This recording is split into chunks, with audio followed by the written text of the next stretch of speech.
Bienvenue, on va parler des femmes et l'argent. Je suis née dans une société où l'idéal était que l'homme soit responsable financièrement pour sa famille.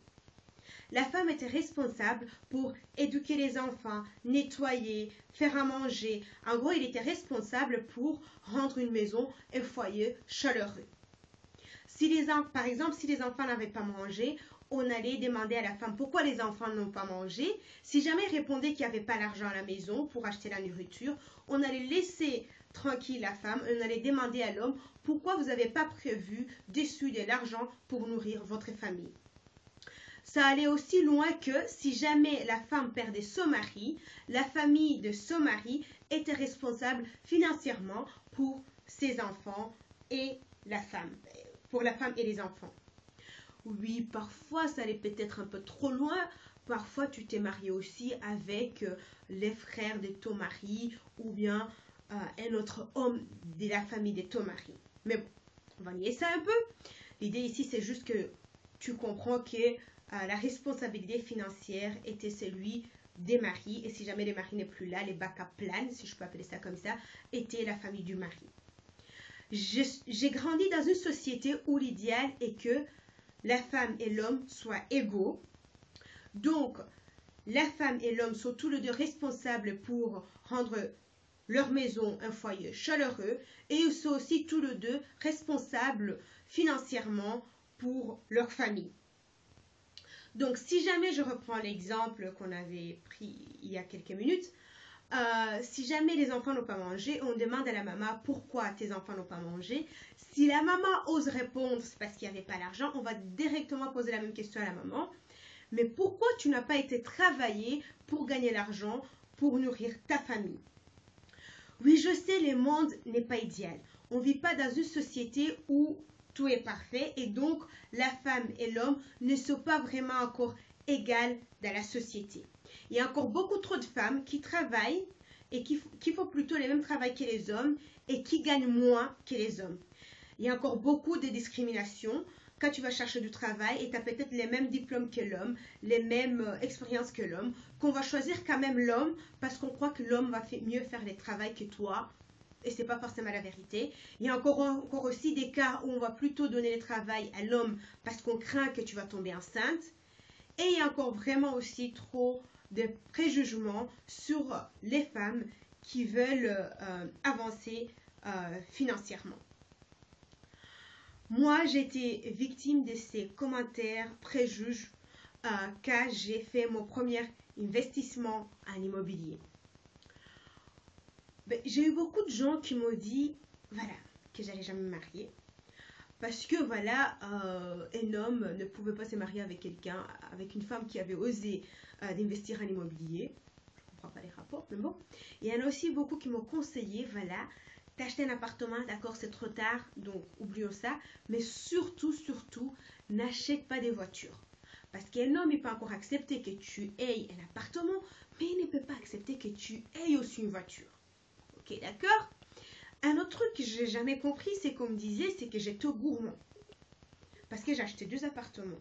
Et d'ailleurs, soyons clairs, c'était pour investir. Hein. Je n'allais pas acheter 2 appartements. Je n'allais pas habiter dans 2 appartements. Ce que je ne comprends pas trop, c'est quand quelqu'un s'achète 3 sacs de Gucci, il n'y a personne qui vient lui dire « Tu es gourmand, il fallait juste acheter un sac. » Quand, par exemple, un homme s'achète une super grande télévision, il n'y a personne qui vient lui dire « Il fallait acheter beaucoup plus petit, tu es gourmand. » Donc du coup, moi, je ne vois pas où les soucis si jamais j'ai envie d'investir et j'investis dans 2 appartements. Et il y a un autre groupe qui clairement m'aimait bien et qui voulait que je sois heureux dans ma vie et donc qui commençait à me conseiller.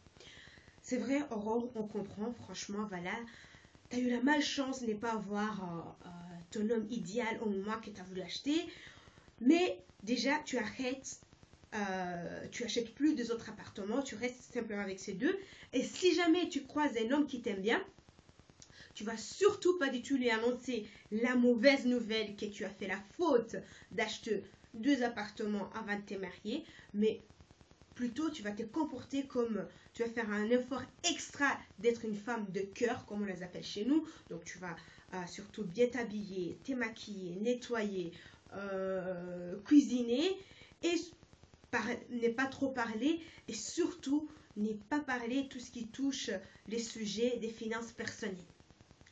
Et donc, après les temps, l'homme, il va tomber amoureux de moi et je vais les coincer, si je peux dire ça comme ça, et il va me proposer au mariage. C'est à ces moments-là où il faut annoncer la mauvaise nouvelle. Écoute, chérie, je suis vraiment désolée. Tu vois, quand j'étais encore jeune, il y a 2 ans, je fais la faute en fait, je fais la gaffe d'acheter un appartement, je suis vraiment désolée. Et il fallait pas du tout lui dire directement que j'en acheté 2, parce que tu vois, les mauvaises nouvelles, il faut les annoncer mollo, il faut les annoncer petit à petit.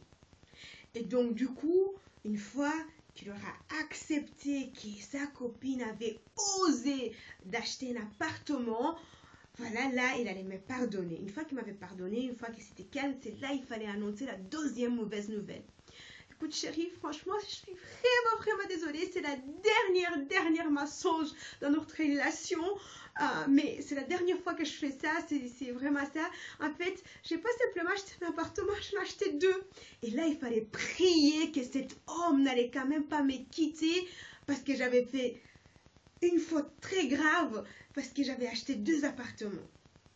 Bon, clairement, je n'étais pas dans les mêmes avis que eux et j'ai simplement continué ma vie. Donc, du coup, je comprends que la société n'est pas encore idéale et que dans la société, la femme et l'homme ne sont pas encore exactement égales. Mais il y a beaucoup d'hommes et de femmes qui se sont battus pour qu'on ait le droit d'aller travailler, pour que nous, les femmes, on ait le droit d'aller travailler. Ils se sont battus pour qu'on ait la liberté de travailler si on veut.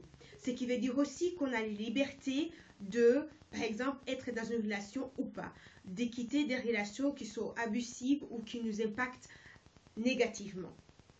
Mais avec chaque liberté vient des responsabilités. Donc les femmes, que vous le veuillez ou pas, vous êtes responsables financièrement pour votre famille. Juste pour être clair, l'égalité entre l'homme et la femme, dans un couple surtout, pour moi, n'est pas que la femme, il va cuisiner 3 jours, 5 pendant la semaine et l'homme va cuisiner 3 jours, 5 jours pendant la semaine. Mais l'égalité est plutôt que tout le monde prend ses talents, les utilise dans les partenariats, dans votre couple, pour que votre couple aille mieux. Donc du coup, si j'aime bien cuisiner, je ne vais pas forcer mon mari, mon partenaire ou qui que ce soit de cuisiner 3,5 fois par semaine et moi aussi 3,5 fois. Plutôt, lui, il peut faire des autres tâches, il peut prendre soin des enfants, il peut nettoyer. Si jamais il y en a un de nous deux qui gagne, genre, j'en sais rien, 5-10 000 euros, bien sûr, un de nous deux peut-être n'est pas du tout travailler ou peut-être travailler à mi-temps. Comme ça, on aura beaucoup moins de stress à la maison parce que si tu travailles trop 2 heures et moi aussi, ça peut quand même impacter négativement un foyer. Encore un truc super important, c'est que si jamais vous avez plutôt la chance d'être dans un couple, d'être dans un partenariat où un de deux gagne assez et qu'il y en a un ou une qui reste à la maison, c'est super important pour les partenaires qui restent à la maison de connaître la situation financière de votre famille. Parce que si jamais celui qui est actif, celui qui travaille perd son emploi, c'est lui ou qui a un autre problème, il est malade ou il meurt, celui qui ne travaille pas aura beaucoup plus de difficultés de trouver du travail parce que il aura été inactif pendant trop longtemps. Donc du coup, celui qui ne travaille pas doit certainement comprendre c'est quoi vos postes de dépenses. Comme ça, si jamais c'est lui, par exemple, qui travaille tombe malade et il ne peut plus travailler, donc il y a beaucoup moins de l'argent qui rentre dans le foyer, il sait dire, voilà, on a 2 voitures, si jamais on vend un, on va économiser par mois peut-être 500 euros. Celui qui ne travaille pas, il doit être capable, il doit savoir, par exemple, si vous avez une assurance vie ou pas. Une assurance vie veut dire en fait que si jamais il y en a un de vous deux, par exemple, le partenaire qui travaille meurt, que celui qui ne travaille pas va recevoir un certain montant et comme ça, il peut continuer à vivre paisiblement. Il doit savoir votre assurance restante s'il va assurer tous les prêts hypothécaires ou juste moitié des prêts hypothécaires. Et si jamais c'est assuré tous les prêts hypothécaires, ça veut dire en fait qu'à partir des moments où l'autre partenaire n'est plus là, il peut continuer à vivre gratuitement. Donc, il ne doit plus rembourser la reste de prêts hypothécaires. Donc, du coup, C'est pas parce que vous ne travaillez pas, c'est pas parce que vous n'êtes pas active qu'il ne faut pas comprendre votre situation financière, qu'il ne faut pas comprendre la situation financière de votre famille. Merci beaucoup et à bientôt.